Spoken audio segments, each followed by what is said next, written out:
Lehen da bizi, MDI botoiari sakatuz eta programazioneko programara joango gara, eta hemen herramientak eskuz aldatu dezakegu.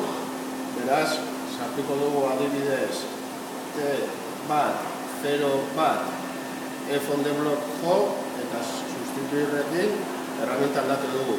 Orain, botoia sakatzean ikusiko dugu zelan herramientak bere posizioz aldatzen dugu.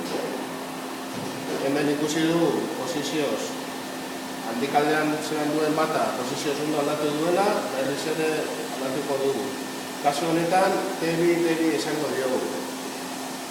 Hemen sartzen dugu T202 F on the block sustituir eta berriz ere botoia sakatzean ikusten dugu bigarren posizioara zuzen joan dela.